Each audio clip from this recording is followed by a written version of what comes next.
Kita awali informasi Sindo Siang hari ini pemirsa dari warga Kelurahan Meruyung, Limo, Kota Depok yang berunjuk rasa menolak tempat pembuangan sampah liar di tengah permukiman. Situasi sempat memanas, petugas kepolisian dan Satpol PP pun turun tangan mengamankan aksi.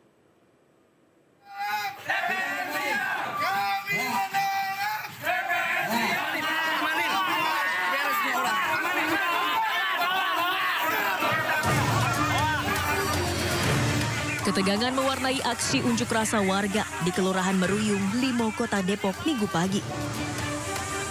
Warga menolak tempat pembuangan sampah liar di permukiman warga. Dengan membawa spanduk dan poster berisi penolakan, mereka berjalan kaki menuju TPS.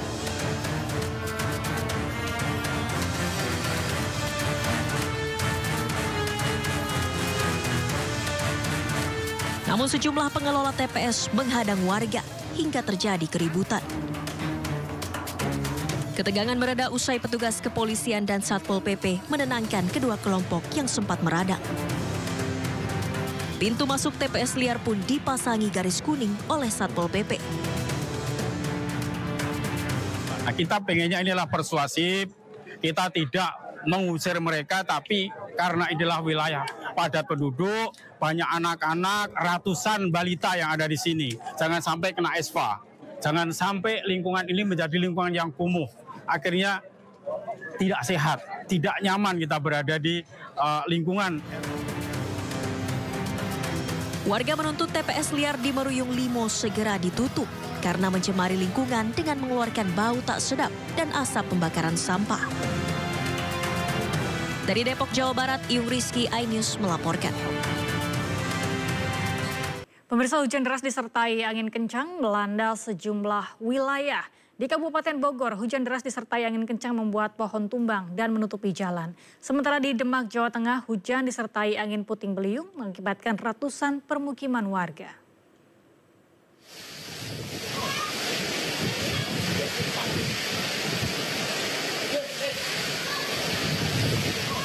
Hujan deras disertai angin kencang terjadi di 3 desa di wilayah Kecamatan Dempet, Demak, Jawa Tengah. Sedikitnya 3 rumah ambruk rata dengan tanah dan ratusan pemukiman lain rusak akibat peristiwa ini. Selain merusak rumah warga, sejumlah pohon di kawasan setempat juga roboh akibat diterjang angin kencang. BPBD Kabupaten Demak melakukan pendataan guna merinci kerugian pasti akibat peristiwa ini.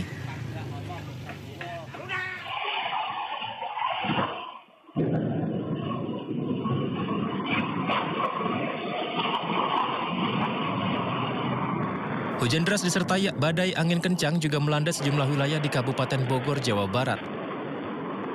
Bahkan derasnya hujan dan angin kencang membuat sejumlah pohon besar tumbang menutupi jalan hingga membuat kemacetan. Ratusan kendaraan sepeda motor dan mobil terjebak macet panjang 5 km. Untuk saat ini alhamdulillah tidak ada korban jiwa. Tim Badan Penanggulangan Bencana Kabupaten Bogor dibantu aparat desa setempat langsung ke lokasi kejadian mengevakuasi pohon tumbang. Usai dievakuasi, arus lalu lintas kembali normal dilalui kendaraan. Pemkab Bogor menghimbau warga agar tetap berhati-hati mengingat cuaca ekstrim masih melanda di sejumlah wilayah di Kabupaten Bogor. Dari Kabupaten Bogor, Jawa Barat dan Demak, Jawa Tengah, Tim Liputan iNews melaporkan. Upaya pencarian terhadap 2 korban yang tertimbun longsor di Desa Jemur, Kecamatan Pejagoan, Kabupaten Kebumen, Jawa Tengah membuahkan hasil. 2 korban ditemukan dalam keadaan meninggal dunia setelah dilakukan pencarian selama 14 jam.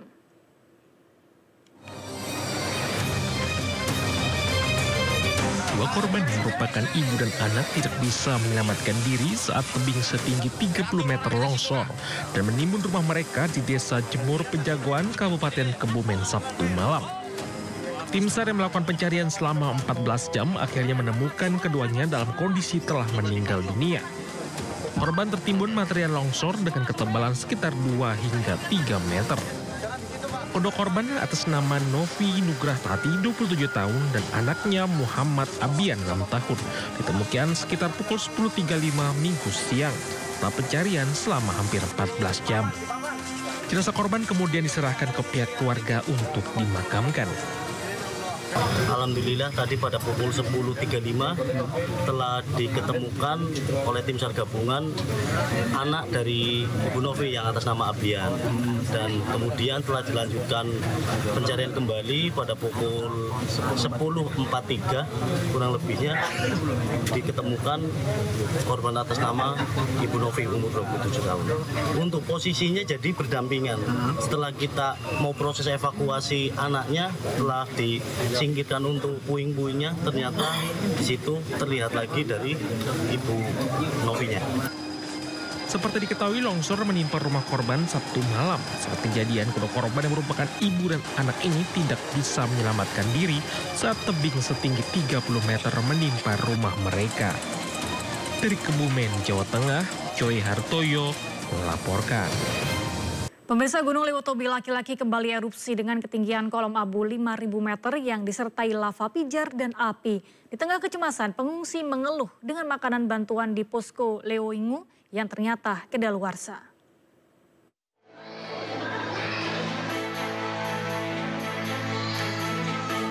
Ribuan warga Desa Nobo, Kecamatan Ilebura, Kabupaten Flores Timur yang terdampak erupsi Gunung Lewotobi kecewa dengan makanan bantuan di posko Desa Leoingu. Bantuan yang mereka terima ternyata berupa barang-barang yang sudah kadaluarsa.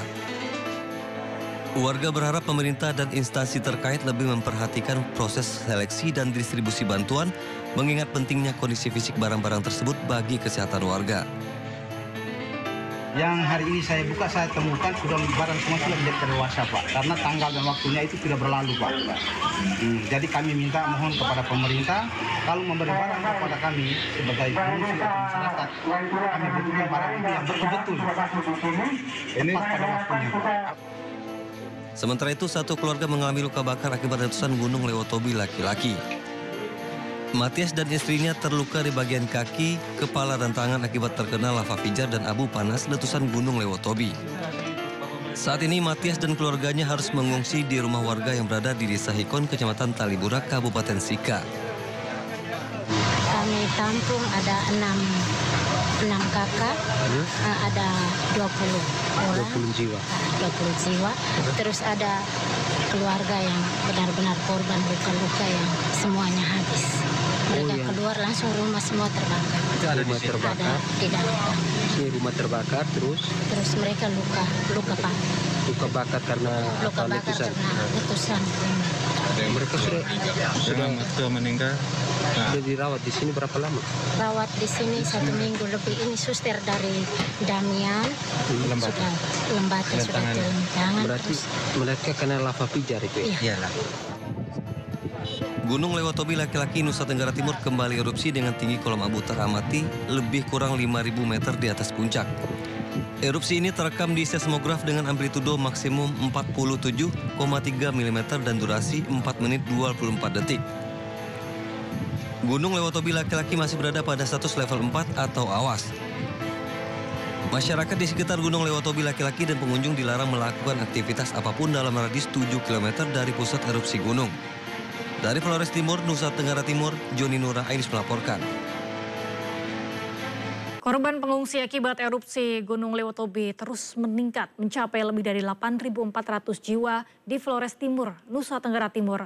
Erupsi juga membuat 3 orang yang merupakan satu keluarga mengalami luka bakar di tangan, kaki, dan kepala.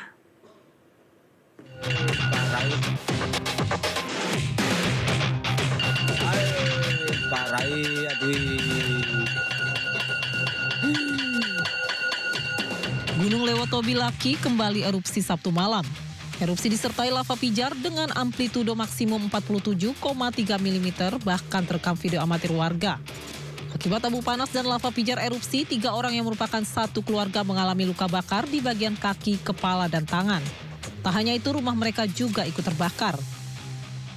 Keluarga yang benar-benar korban luka-luka yang semuanya habis. Mereka keluar langsung rumah semua terbakar. Rumah terbakar? Tidak luka. Sini rumah terbakar terus? Terus mereka luka parah. Dahsyatnya letusan Gunung Lewotobi laki-laki membuat jumlah pengungsi terus bertambah, menembus 8.431 jiwa yang kini tersebar di 3 titik posko pengungsi. Para pengungsi memilih mengungsi ke tempat pengungsian karena khawatir aktivitas erupsi kembali meningkat dan mengeluarkan materi baru pasir yang membahayakan. Kalau pengungsi jumlahnya adalah 8.431. Itu akan bertambah. Kemungkinan akan tambah karena ada beberapa yang masih mengungsi mandiri. Sebelumnya erupsi Gunung Lewotobi laki-laki pada 3 November 2024 lalu telah menewaskan 1 orang warga. Dari Flores Timur, Nusa Tenggara Timur, Joni Nura, iNews melaporkan. Kita beralih ke informasi lain pemirsa, polisi meringkus 2 tersangka mafia judi online yang melibatkan belasan pegawai Kementerian Komunikasi dan Digital.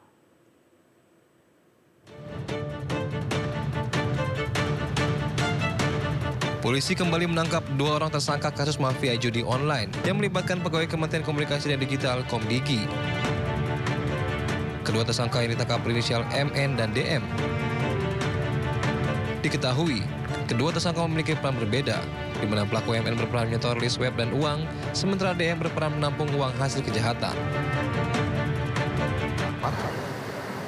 Tim berhasil mengamankan salah seorang DPO dengan inisial MN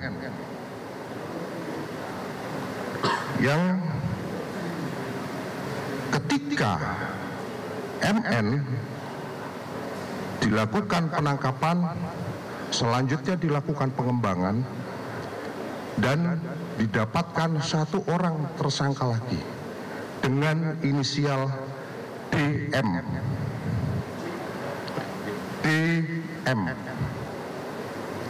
yang terlibat dengan perjudian online. Oleh karenanya terhadap kedua orang tersangka sudah dilakukan penangkapan dan rekan-rekan tadi sudah menyaksikan bahwa kedua orang tersangka sudah dibawa oleh tim penyidik. Adapun peran daripada MN adalah sebagai penghubung. Saya ulangi lagi, adalah peran daripada saudara MN adalah sebagai penghubung antara bandar judi dengan para pelaku ataupun tersangka yang lainnya atau tersangka yang sementara sudah kita tahan, di mana MN adalah orang yang menyetor uang dan menyetorkan list website. Jadi saya ulangi lagi bahwa peran daripada MN ini adalah yang menyetorkan uang dan menyetorkan atau menyerahkan list website untuk dijaga websitenya supaya tidak diblokir. Sedangkan tersangka DM berperan membantu kejahatan daripada saudara MN, termasuk menampung uang hasil kejahatan. Sebelumnya, 15 orang telah ditetapkan sebagai tersangka dalam kasus ini, di mana 11 diantaranya merupakan mantan pegawai Kementerian Komunikasi dan Digital. Tim Liputan iNews melaporkan. Video penggeledahan penyidik kejaksaan di sebuah ruangan kantor viral di media sosial. Dalam video tersebut nampak ditemukan banyak uang di laci.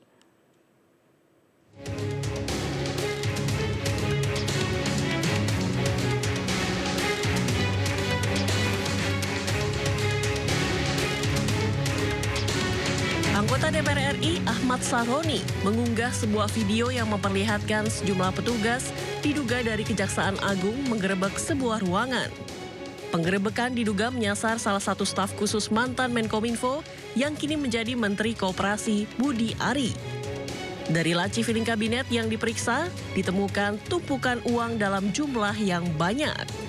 Terkait video tersebut, Kejaksaan Agung akhirnya buka suara sekaligus membantah penggeledahan bukan terkait kasus Komdigi. Terkait video tersebut, Kejaksaan Agung akhirnya buka suara sekaligus membantah penggeledahan tersebut bukan terkait kasus Komdigi. Kepala Pusat Penerangan Hukum Kejaksaan Agung Harli Siregar menyebut penggeledahan dalam video tersebut dilakukan terkait kasus PT Duta Palma yang sebelumnya telah dirilis pihak Kejaksaan Agung. Sebelumnya, Budi Ari mengaku siap diperiksa kepolisian terkait penyelidikan kasus judi online yang menjerat sejumlah pegawai Komdigi, di mana 11 orang ditetapkan sebagai tersangka. Anda kembali di Sindo Siang pemirsa. Presiden Prabowo Subianto tiba di Washington DC, Amerika Serikat Minggu sore waktu setempat. Di Amerika, Prabowo dijadwalkan akan bertemu Presiden Amerika Serikat Joe Biden pada Selasa 12 November. Kedatangan Presiden Prabowo di pangkalan militer Andrews, Washington DC disambut oleh sejumlah pejabat Amerika Serikat. Tampak pula pasukan jajar kehormatan menyambut dan mengiringi Presiden Prabowo menuju kendaraan. Dari bandara, Prabowo dan rombongan langsung menuju hotel tempatnya bermalam selama di Washington DC. Setibanya di hotel, Prabowo pun langsung disambut meriah oleh diaspora Indonesia. Dalam kunjungannya, Prabowo dijadwalkan bertemu Presiden Amerika Serikat Joe Biden pada Selasa 12 November mendatang.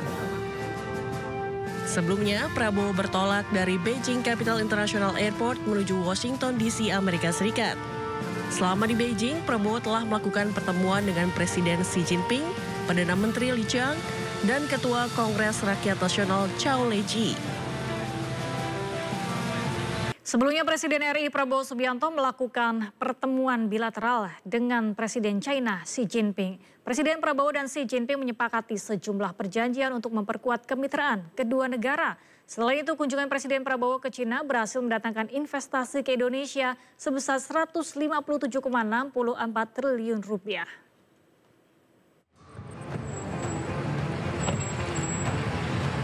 Tiba di The Great Hall of the People China pukul 16:30 waktu setempat. Kedatangan Presiden Prabowo Subianto disambut dengan upacara kenegaraan oleh Presiden China Xi Jinping. Diiringi pasukan kehormatan di sepanjang karpet merah, Prabowo memasuki North Hall tempat upacara kenegaraan digelar. Prabowo disambut hangat oleh Presiden Xi Jinping. Keduanya berjabat tangan sebagai tanda persahabatan yang erat antara Indonesia dan China. Prabowo mengenalkan satu persatu delegasi Indonesia yang hadir. Dan dilanjutkan dengan upacara kehormatan yang berlangsung hikmat dengan diiringi lagu kebangsaan Indonesia dan China. Dalam pembicaraan resmi dua pemimpin negara, Presiden Prabowo menegaskan kembali komitmen Indonesia untuk meningkatkan hubungan dengan China dan berterima kasih atas dukungan yang diberikan China kepada Indonesia. President Xi, distinguished leaders, I would like to reiterate our commitment to enhance this relationship and to work together for the mutual benefit of our two peoples and for the prosperity, peace and stability of all of Asia. That is my commitment. I'm convinced that the relationship between Indonesia and China will bring a conducive atmosphere in the strategic situation in Asia and in our region especially. Our relationship is getting stronger and stronger. China is a strategic economic partner of Indonesia, a top investor in Indonesia, and we thank you very much for your support. China menjadi negara pertama yang dikunjungi Prabowo usai dilantik sebagai presiden pada 20 Oktober 2024 lalu. Prabowo menekankan kunjungan ini bukan hanya mencerminkan hubungan diplomatik, namun juga persahabatan mendalam antara kedua negara. Tim Liputan iNews melaporkan. Upaya memperbaiki sistem di Indonesia terus dilakukan pemerintah. Teranyar, Wakil Presiden Gibran Rakabuming Raka membuka kanal pengaduan masyarakat. Nantinya masyarakat dapat diakses langsung dengan mendatangi Istana Wapres Jakarta.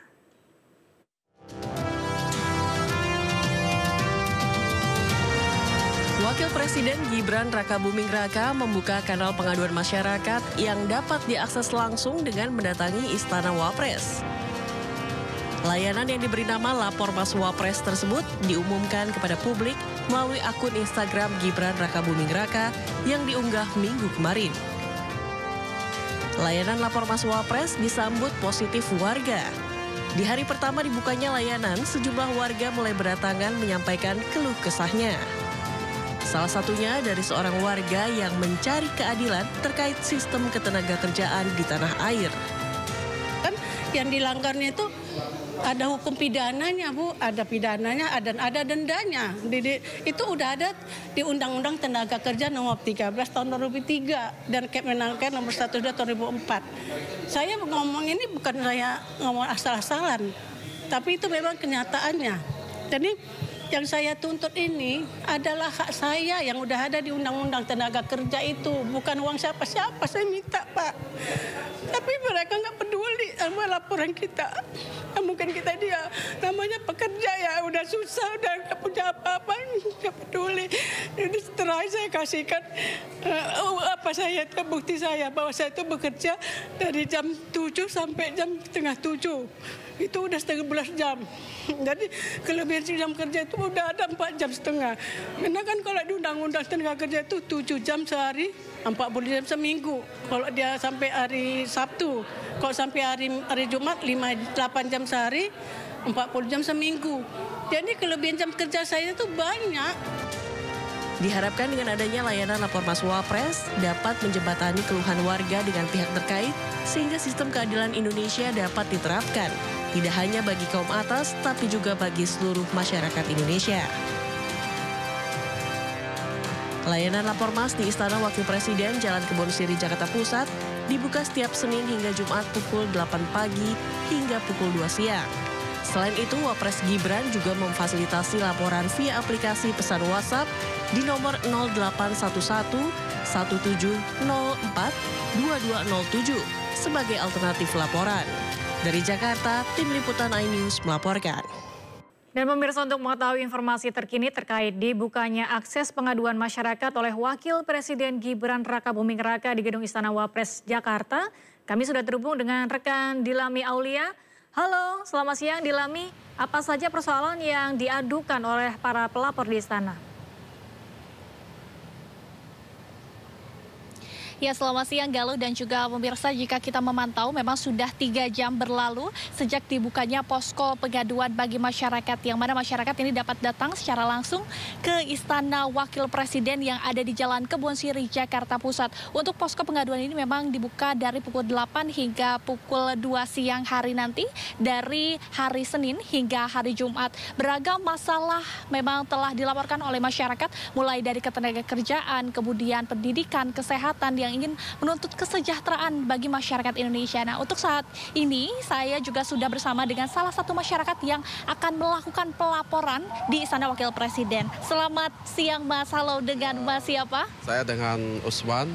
Oke, Mas Usman, ini kan di hari pertama.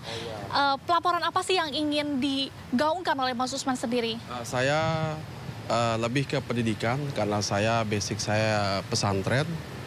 Saya berharap dengan kepemimpinan Prabowo Gibran ini, pendidikan pondok pesantren lebih diperhatikan, kesejahteraannya, baik dari sarana dan prasarana dan sebagainya. Kalau dari segi dokumen, mungkin ada beberapa dokumen yang Mas bawa begitu terkait kelengkapan untuk pelaporan hari ini atau seperti apa?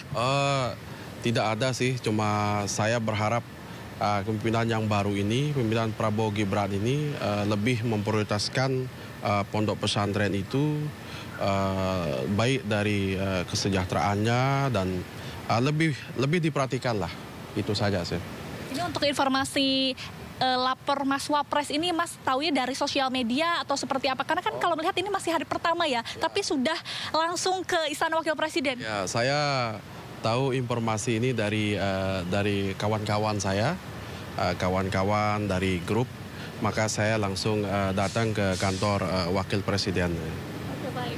Mas Usman, semoga cepat diproses untuk laporannya. Terima kasih atas waktunya, selamat beraktivitas kembali. Ya Galuh dan juga pemirsa, memang untuk alurnya sendiri dari pelaporan ini, pengadu atau masyarakat dapat langsung memasuki lobi yang ada di belakang saya ini untuk mengambil nomor urut beserta registrasi atau penukaran ID dengan KTP ataupun SIM. Kemudian nantinya pihak petugas akan menggiring dari para masyarakat atau pengadu ini ke meja aduan, yang mana meja aduan ini fungsikan memang untuk pengaduan dari masyarakat kepada petugas. Nanti petugas akan membuat laporan pengaduan, nanti setelah laporan pengaduan ini selesai, kemudian para petugas akan memberikan bukti laporan pengaduan kepada masyarakat, sehingga nanti masyarakat setelah selesai untuk melakukan laporan pengaduannya bisa kembali ke lobi untuk mengembalikan ID dan juga menukarkan kembali KTP-nya begitu. Galuh dan juga pemirsa, kalau tadi mendengar dari masyarakat sendiri terkait dengan laporan apa sih yang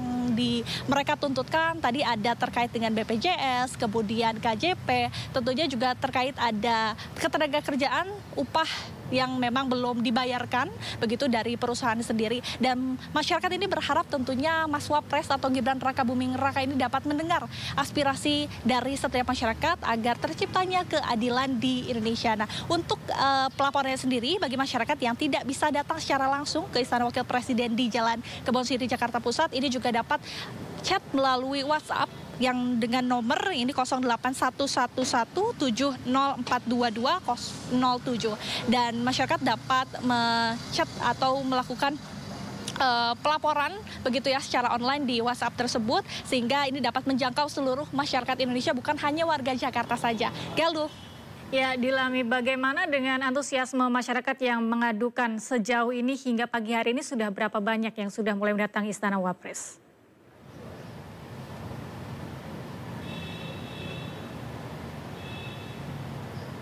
Baik, sepertinya kami mengalami kendala komunikasi dengan Dilami. Terima kasih Dilami atas laporannya, melaporkan langsung dari Istana Wakil Presiden. Selamat bertugas kembali. Joko Widodo mengunggah momen saat dirinya mengajak dua cucunya, Jan Etes, Rina Rendra, dan La Lembah Manah berjalan-jalan naik MRT Jakarta. Jokowi juga membuat vlog tentang keramaian di MRT bersama kedua cucu dan sang istri Iriana.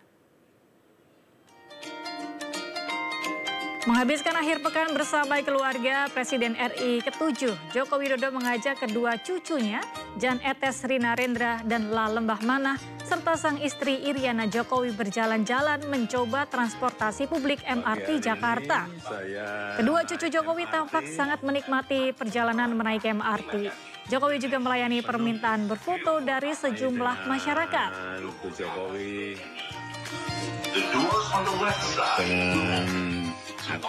Kita beralih ke informasi lain.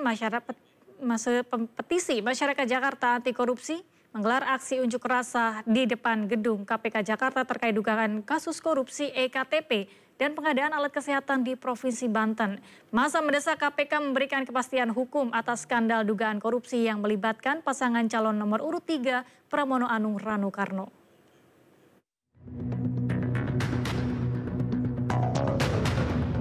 Puluhan pendemo mendesak KPK untuk mengusut tuntas kasus dugaan korupsi proyek EKTP dan pengadaan alat kesehatan Provinsi Banten yang melibatkan pasangan calon gubernur Jakarta nomor urut 3. Di depan Gedung Merah Putih KPK Jakarta, massa yang mengatasnamakan diri Petisi Masyarakat Jakarta Anti Korupsi menyerukan KPK menindaklanjuti dugaan aliran dana ke Pramono Anung dan Rano Karno.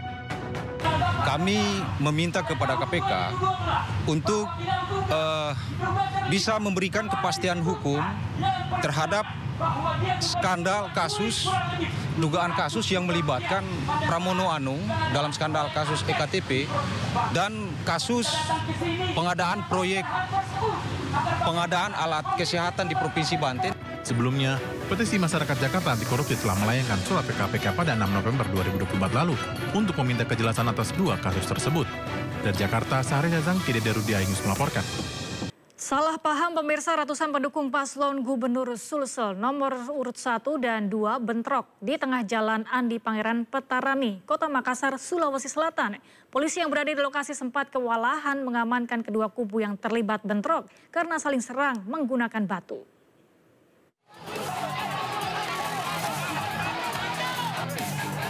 Bentrokan kembali mewarnai debat publik kedua calon gubernur dan wakil gubernur Sulawesi Selatan di salah satu hotel di Kota Makassar, Sulawesi Selatan.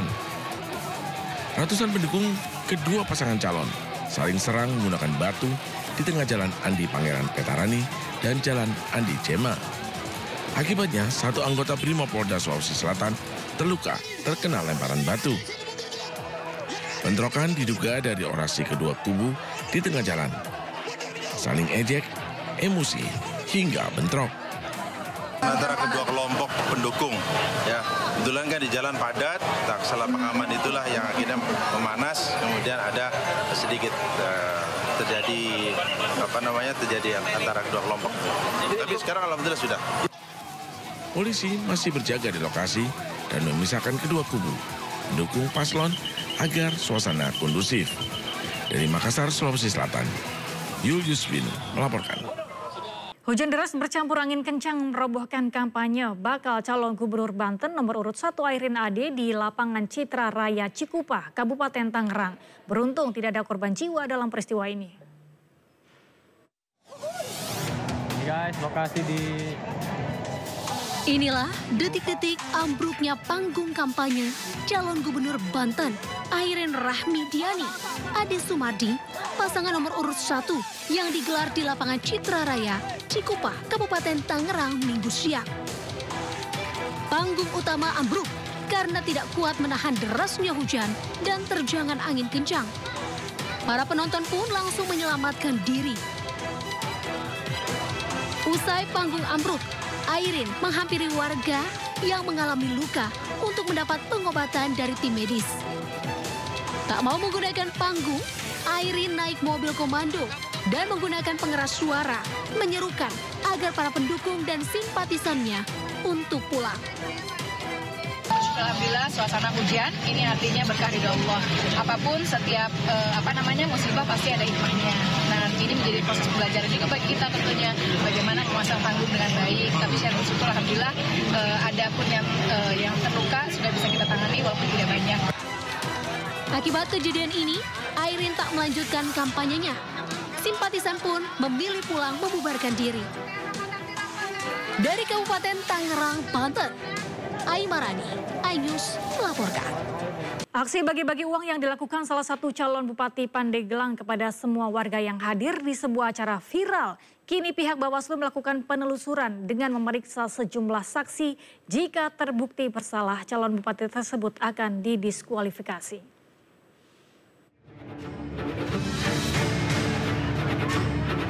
Dari rekaman video amatir terlihat calon Bupati Pandeglang nomor urut 02 membagikan uang pecahan Rp50.000 kepada warga yang hadir.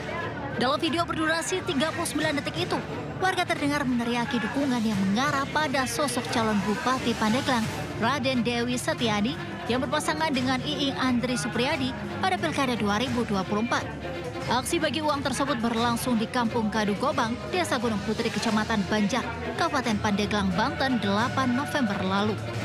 Namun untuk memastikan adanya dugaan politik uang, Bawaslu kini turun tangan dan melakukan penelusuran hingga pemeriksaan terhadap cabub dan saksi-saksi yang saat itu berada di lokasi. Bawaslu akan melakukan penelusuran.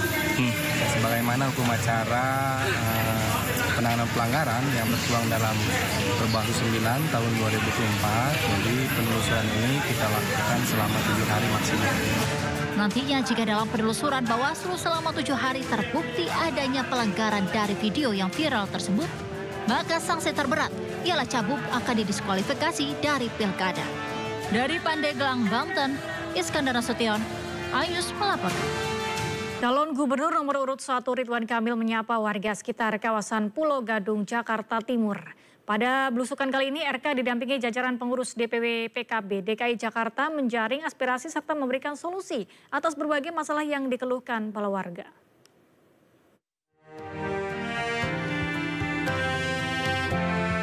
Calon Gubernur Jakarta nomor urut 1 Ridwan Kamil mendapat sejumlah keluhan warga terkait penggusuran lahan, sertifikasi tanah, pendidikan, serta sembako murah.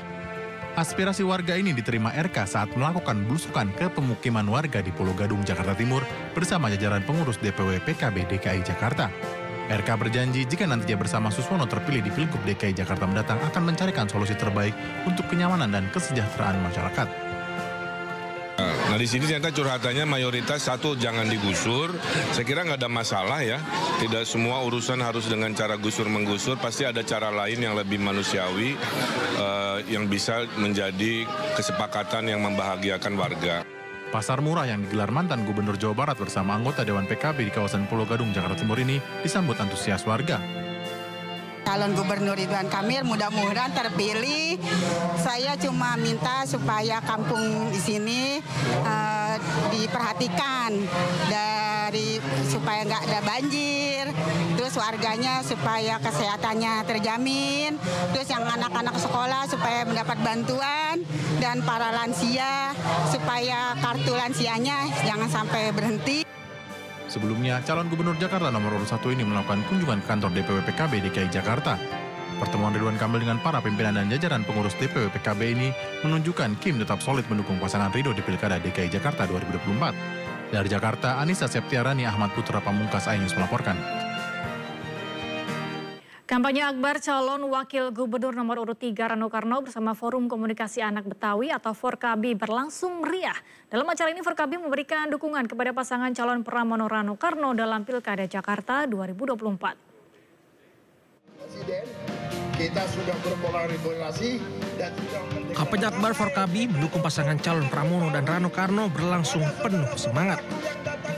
Ribuan anggota Forkabi dan masyarakat Betawi hadir memeriahkan sebagai bentuk dukungan kepada mereka kepada pasangan calon yang mereka anggap mampu mewakili aspirasi masyarakat Betawi. Dukungan ini memberikan energi positif bagi pasangan Pramono Rano dalam menghadapi sisa waktu kampanye yang ada. Dalam kesempatan ini, Rano Karno juga menyampaikan rasa syukurnya atas semangat luar biasa dari para pendukung setianya. Ia juga mengingatkan tim dan para pendukung untuk memaksimalkan waktu kampanye yang tersisa 17 hari lagi.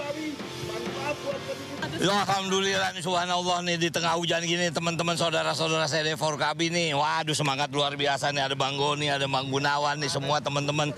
Ya ini apa ya, membuat kita semakin semangat lah ya, apalagi ini kan sisa masa kampanye, insya Allah tinggal 17 hari lagi. Makanya kita bilang ayo kita kerja keras nih, jangan kita berpuas diri, juga bukan berarti takabur, tapi artinya ya 17 hari ini kita manfaatin lah supaya sampai ke masyarakat dan masyarakat paham apa program-program kita. Intinya itu sebetulnya sih.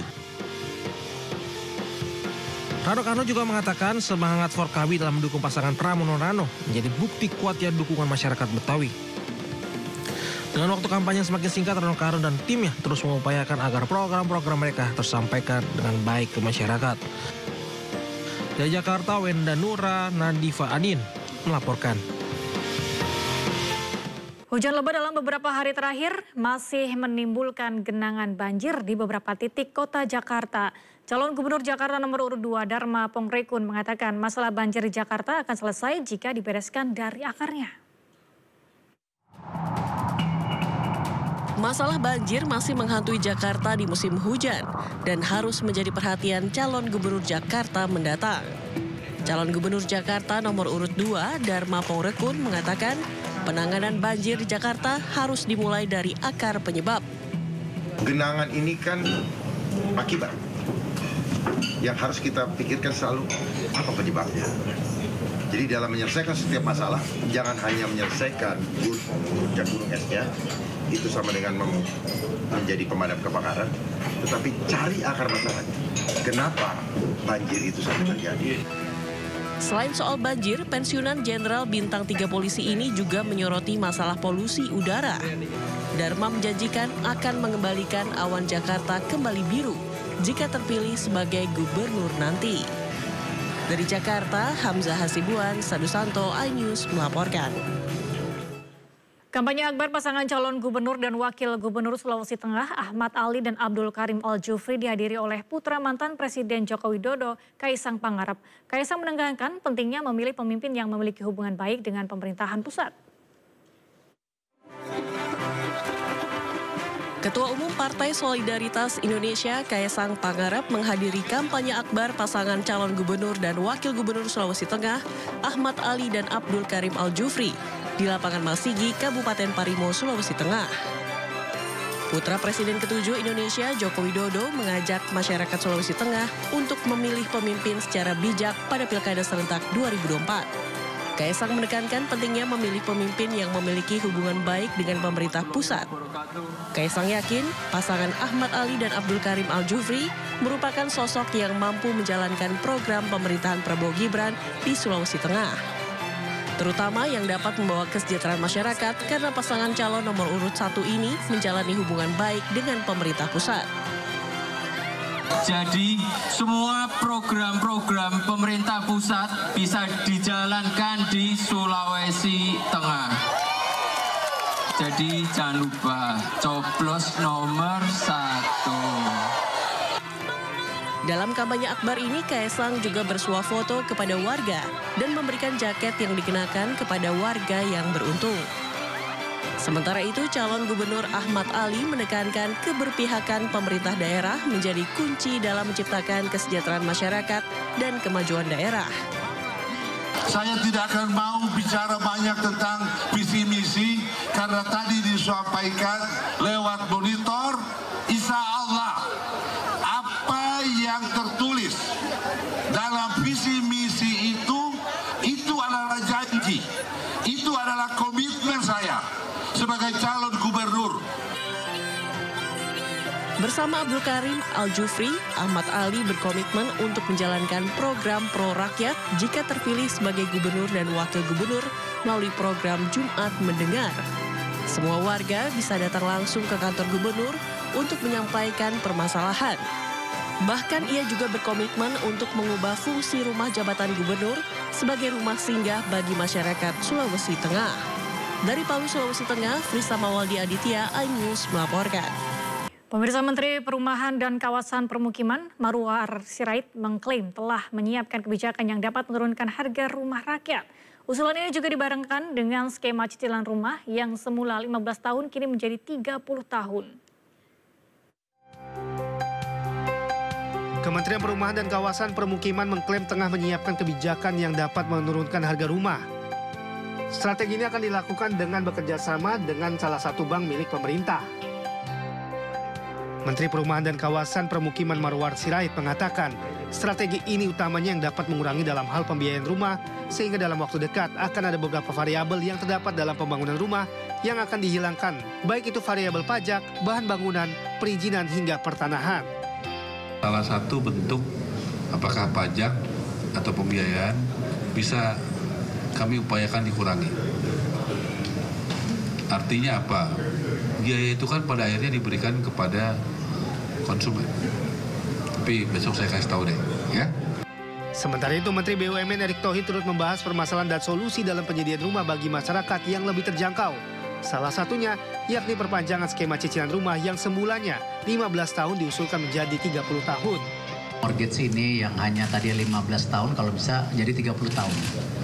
Supaya kembali membantu masyarakat yang memang sudah punya budget tertentu dengan ditarik 30 tahun, dia akan cicilannya jauh lebih rumah. Ini bukan rumah rakyat, tapi ini menyeluruh ya, baik rumah rakyat, menengah, ataupun yang kelas lainnya.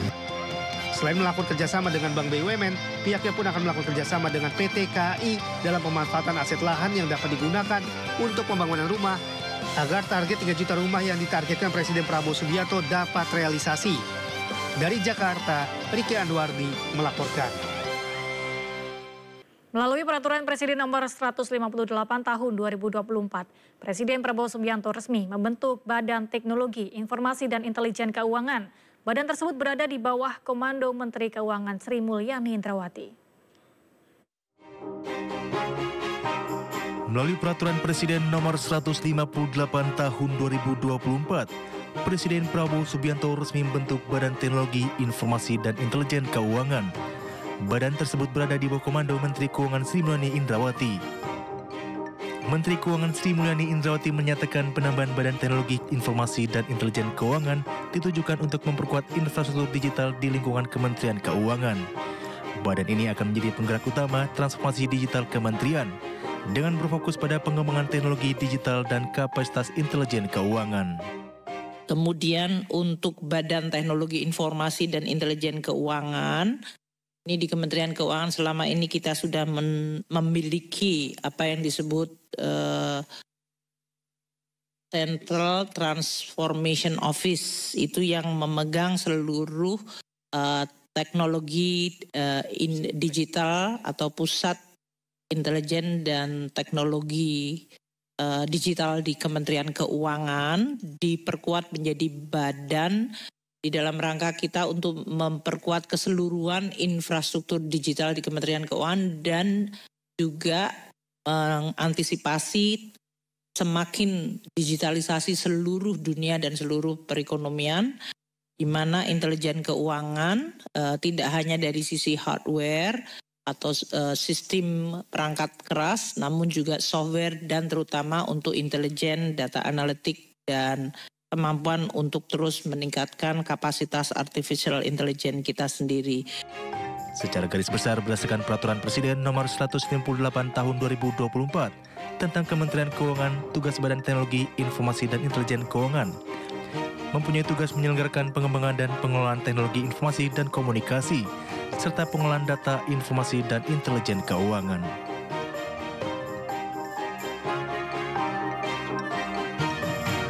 Pemirsa, saatnya kita beralih untuk simak pantauan arus lalu lintas siang ini. Kami telah terhubung dengan Bribda Eklesia Putri Huta Barat dari NTB Polri yang kini berada di kawasan Pancoran, Jakarta Selatan. Halo, selamat siang Bribda Eklesia. Bagaimana pantauan arus lalu lintas dari tempat Anda melapor?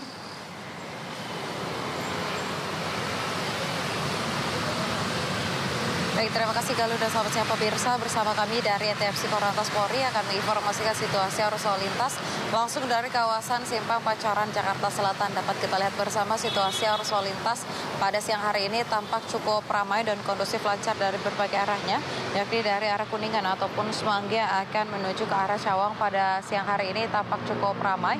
Memang terlihat ada peningkatan volume arus kendaraan di jam istirahat makan siang kali ini. Kami menghimbau kepada seluruh pengendara untuk tetap mematuhi rambu lalu lintas serta marka jalan yang berlaku. Selanjutnya dari arah Sarjoyo akan menuju ke arah Kalibata pada siang hari ini juga tampak kondusif, lancar. Perlambatan kecepatan hanya terjadi di kawasan ini sesekali jelang traffic light saja, selepasnya kendaraan dapat melaju dengan kecepatan normal.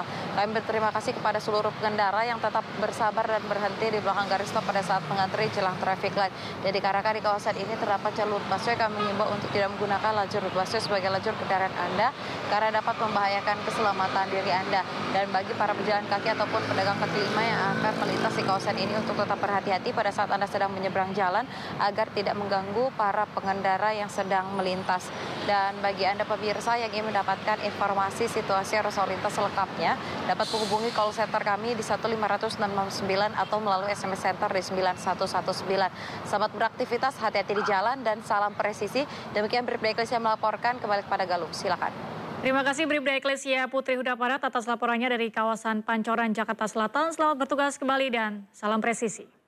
Pemirsa, jelang laga 15 November di Gelora Bung Karno, Jakarta, Timnas Jepang tiba di Indonesia Senin dini hari. Pelatih Hajime Moriyasu membawa sejumlah pemain Jepang yang bermain di Eropa, Wataru Endo, Takefusa Kubo, Ko Itakura, dan sejumlah pemain lainnya.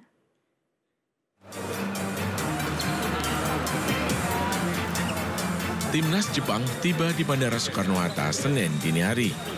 Kedatangan Timnas Jepang ini mundur dari jadwal, di mana PSSI sebelumnya merilis tim asuhan Hajime Moriyasu akan tiba pukul 16.35 waktu Indonesia bagian Barat. Namun, akibat masalah teknis pada pesawat yang ditumpangi Samurai Biru baru mendarat pukul 2 dini hari di Terminal 3 menggunakan maskapai All Nippon Airways. Rombongan Wataru Endo dan kawan-kawan 4 hari sebelum laga melawan Timnas Indonesia termasuk mengejutkan. Karena sebelumnya, Federasi Sepak Bola Jepang meminta kepada FIFA, AFC, dan PSSI agar laga ditunda dari tanggal 14 menjadi 15. Timnas Jepang akan menghadapi Timnas Indonesia pada laga lanjutan Grup C, babak ketiga kualifikasi Piala Dunia 2026 di Stadion Gelora Bung Karno, Jumat 15 November mendatang. Dari Tangerang, Banten, Tim Liputan melaporkan. Timnas Futsal Indonesia dinobatkan menjadi juara Piala AFF Futsal 2024 usai mengalahkan Vietnam 2-0. Raihan juara ini menjadi gelar kedua bagi Indonesia menjadi raksasa di Asia Tenggara setelah 14 tahun silam.